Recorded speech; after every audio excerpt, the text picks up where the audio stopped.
The ID card hit the marble floor with a crack that echoed through the lobby. Anderson Mitchell, senior manager at Sterling Financial Bank, had thrown it, intentionally, at the feet of a 60-year-old black man. "Documents like these don't inspire confidence," Anderson said, smirking as the man bent down to pick it up. "Maybe try a bank, suited to your profile." The room froze. Customers stared. His assistant, Paula, shifted uncomfortably, but Roberto Silva, the man Anderson tried to humiliate, didn't tremble, not even a little. He stood with the calmness of someone who had survived storms far worse than corporate arrogance. "I understand," Roberto replied peacefully. "Perhaps this is not the right time." Anderson rolled his eyes. "It's always the same with certain people," he muttered loudly, making sure everyone heard. Roberto simply nodded, walked toward the revolving door, and sent a text. "Camila, urgent. Call me when you can." Her reply came within seconds. "Dad, is everything okay? I'm finalizing the Sterling Financial contracts today." Roberto looked back at Anderson, now greeting a wealthy-looking customer with syrupy politeness, and smiled faintly. Some people are about to learn a very expensive lesson. That evening, Roberto sat in his daughter's luxurious kitchen as she reviewed billion-dollar documents. "Dad," Camila asked, "what happened at the bank?" He told her everything. As the story unfolded, her expression changed, calm, then cold, then deadly serious. "He threw your ID on the floor?" "Like trash," Roberto said. "But don't worry, I've been through worse." Camila wasn't worried. She was furious. She knew Anderson. His name was on the contract. His department would be handling their $5 billion partnership. "Dad," she said slowly, "do you realize what would happen if the board knew the man who handled the deal humiliated the CEO's father?" Roberto simply smiled. "I think we're about to find out." 3 days later, Roberto wore his best suit, the one he hadn't touched since his first company sold for millions. "Dad, once we cancel, there's no going back," Camila warned. "Daughter," he replied, buttoning his jacket, "money can be recovered, dignity cannot." On the table were the termination clauses. One of them allowed cancellation for discriminatory conduct, and Roberto had come prepared. He slid a folder toward the legal team, screenshots of Anderson's public posts, comments, likes, and subtle racist remarks.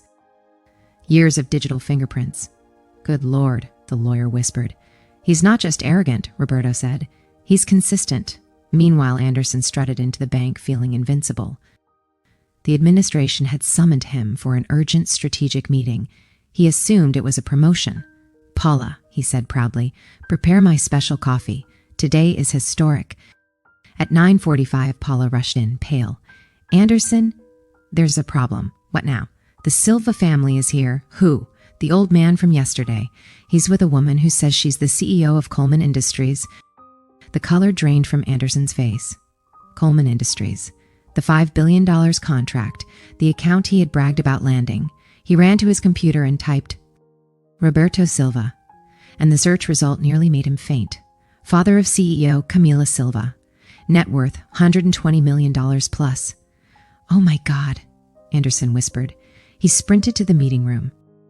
Inside, Roberto sat calmly at the main table, looking like a completely different man in his sharp suit.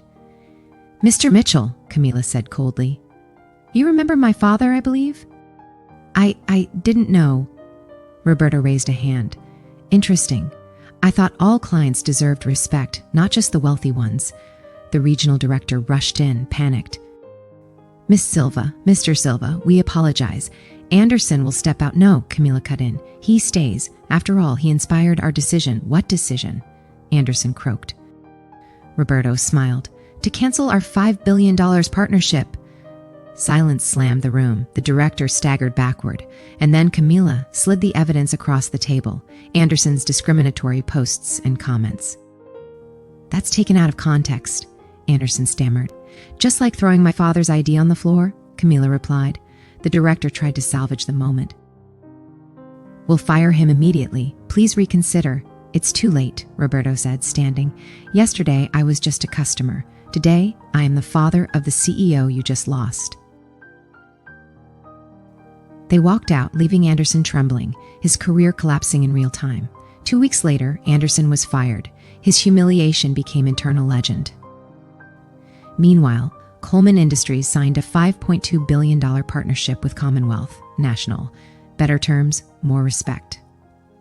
Roberto became a strategic advisor, mentoring young entrepreneurs facing discrimination. "Dad," Camila said, watching him work, "you turned humiliation into hope for others." "Daughter," he replied, "the best revenge isn't destruction, it's growth." Sterling Financial never recovered, and Anderson, the man who once judged people by their clothes, now struggled to find work, his name forever tied to a $5 billion mistake. All because he couldn't offer basic human respect.